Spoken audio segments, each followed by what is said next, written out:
ಇವಾಗ ತಾನೇ ಕೆರೆಬೇಟೆ ಪ್ರೀಮಿಯರ್ ಶೋನ ಮುಗಿಸ್ಕೊಂಡು ಹೊರಗಡೆ ಬಂದ್ವಿ. ಹೊರಗಡೆ ಬಂದಾಗ ಚಿತ್ರತಂಡ ಪಟ್ಟಂತ ಕಷ್ಟಗಳಿರ್ಬೋದು, ಹಾಗೆ ತೆರೆ ಮೇಲೆ ಮೂಡಿ ಬಂದಂತಹ ಆ ಒಂದು ಸ್ಕ್ರೀನ್ ಪ್ಲೇ, ಆ ಒಂದು ಚಿತ್ರಕಥೆನ ತೋರಿಸಿರೋ ರೀತಿ ನಿಜವಾಗ್ಲೂ ನನ್ನ ಕಣ್ಣುಗಳನ್ನ ಒದ್ದೆ ಮಾಡಿದ್ದಂತರು ನಿಜ. ಯಾಕಿಷ್ಟು ಒತ್ತಿ ಹೇಳ್ತಿದ್ದೀನಿ ಅಂದ್ರೆ ಕಾರಣ ಹೀರೋ ಹಾಗೆ ಡೈರೆಕ್ಷನ್ ತಂಡ. ಜೊತೆನೆ ಮಾತಾಡ್ತೀನಿ ಚಿತ್ರ ಹೆಂಗಿತ್ತು ಅಂತ. ಸರ್ ನಮಸ್ಕಾರ. ನಮಸ್ಕಾರ ಸರ್. ಆಡಿಯನ್ಸ್ ರಿಯಾಕ್ಷನ್ ನೋಡಿದ್ಮೇಲೆ ಅದಾದ್ಮೇಲೆ ಎಷ್ಟೋ ಸೆಲೆಬ್ರಿಟಿಗಳು ಬಂದು ರಿವ್ಯೂ ಕೊಟ್ಟರು, ಹೆಂಗ ಅನಿಸ್ತು? ತುಂಬಾ ಖುಷಿ ಆಯ್ತು ಸರ್. ನಮ್ಮ ಶ್ರಮಕ್ಕೆ ನೀವೆಲ್ಲರೂ ಒಪ್ಪಿ ನಿಮ್ಮೆಲ್ಲರಿಗೂ ಇಷ್ಟ ಆಗಿ ಅದು 10 ಜನಕ್ಕೆ ಹೇಳೋ ಅಂತ ಒಂದು ಶಕ್ತಿ ಬಂತು ಅಂದ್ರೆ ನಮ್ಮ ಕಂಟೆಂಟಿಗೆ. ಅಂದ್ರೆ ಒಬ್ಬ ನೋಡಿದಂಥ ವ್ಯಕ್ತಿ ಒಂದು 10 ಜನಕ್ಕೆ ಹೇಳ್ಬೇಕು, ಏಯ್ ಸಿನಿಮಾ ನೋಡಿ ಅಂತ ಹೇಳಿ. ಪರವಾಗಿಲ್ಲ ಚೆನ್ನಾಗಿದೆ ಅಂತಂದ್ರೆ ಏನು ಉಪಯೋಗ ಬರಲ್ಲ, ಏಯ್ ಸೂಪರ್ ಆಗಿದೆ ಅಂತ ಹೇಳಿ ನೋಡಿದಂಥ ವ್ಯಕ್ತಿ ಹೇಳಿದ್ರೆ ಅದು ನಮ್ಮ ಶ್ರಮಕ್ಕೆ ಬೆಲೆ ಬಂದಾಗ.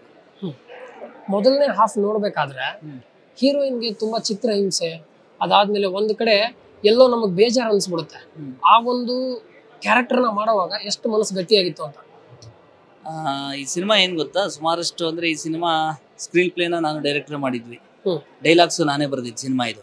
ಹಾಗಾಗಿ ಮುಂಚೆನೆ ನನ್ಗೆ ಹೇಗೆ ಅಂತಂದ್ರೆ ಅದು ಆಲ್ರೆಡಿ ಕ್ಯಾರೆಕ್ಟರ್ ಒಳಗಡೆಗೆ ಆಲ್ರೆಡಿ ಇದ್ದಲ್ವ ನಾನು. ಹಾಗಂದ್ರೆ ಆ ಶೂಟಿಂಗ್ ಸ್ಪಾಟಿಗೆ ಬಂದು ಆ ಟೈಮಲ್ಲಿ ಆದ್ರೆ ಅದು ಬೇರೆ, ನಾವು ಅಲ್ಲಿಂದನೂ ಜರ್ನಿಲೇ ಇದ್ವಲ್ಲ, ಅದು ಒಂದು ಪಾತ್ರವಾಗಿ ಅದ್ರ ಜೊತೆಗೆ ಹೊರಟೋಗ್ಬಿಟ್ಟಿದ್ದೀನಿ. ಹಾಗಾಗಿ ನನಗೆ ಅದು ಮಾಡೋ ಅಷ್ಟೊತ್ತಿಗೆ ಯಾವುದೋ ಒಂದು ಊರಲ್ಲಿ ನಿಜವಾಗಿ ಏನೋ ನಡೀತಿದೆ, ಅದನ್ನೇನೋ ನಾನು ಮಾಡ್ತಾ ಇದ್ದೀನಿ, ಆ ಒಂದು ಫೀಲಲ್ಲೇ ಇದ್ದೆ. ಬಟ್ ಅಲ್ಲಿ ನಾವು ಮಾಡೋ ಅಷ್ಟೊತ್ತಿಗೆ ಇದೆಲ್ಲ ಅನ್ಸಲ್ಲ, ಗೊತ್ತಾಗಲ್ಲ, ಯಾಕಂದ್ರೆ ಕಟ್ ಬೈ ಕಟ್ ಇರ್ತೀವಲ್ಲ.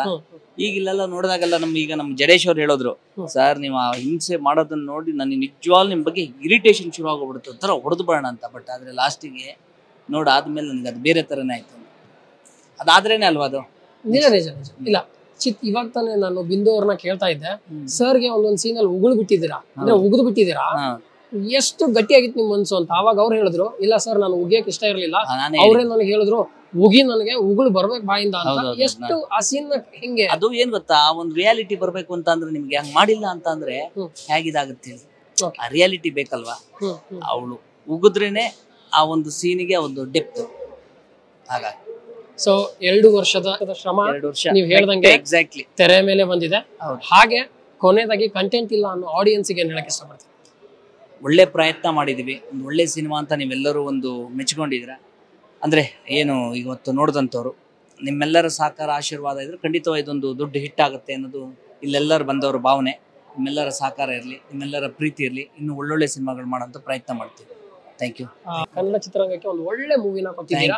So thank you so much. Thank you sir. ನೀವಲ್ಲಿ ಅಂದ್ರೆ ಜನ ಹೇಳೋದ್ರ ಜೊತೆಗೆ ನೀವು ಮಾಧ್ಯಮದವ್ರು ಹೇಳೋದಿದೆಯಲ್ಲ, ಅದು ಇನ್ನೂ ನಮ್ಗೆ ಖುಷಿ ಆಗುತ್ತೆ. Thank you so much. ಇಲ್ಲ ತುಂಬಾ ಚಿತ್ರ ಚೆನ್ನಾಗಿದೆ, ದಯವಿಟ್ಟು ಜನರಿಗೆ ಹೆಂಗಾದ್ರೂ ರೀಚ್ ಮಾಡಿ. ಅದೇ ನೀವೇ ಮಾಡ್ಬೇಕು, ನಾವು ಮಾಡ್ತೀವಿ, ಮೂವಿ ತಂಡನೂ ಕೂಡ ಮಾಡಿ ಅಂತ ಹೇಳ್ತೀನಿ. Thank you so much. Kerebete ನಿಮಗೆ ಗೊತ್ತಿರ್ಬೋದು, ಹೆವಿ ಪ್ರಮೋಷನ್ ಅಲ್ಲಿ ಇದೀವಿ. Thank you so much.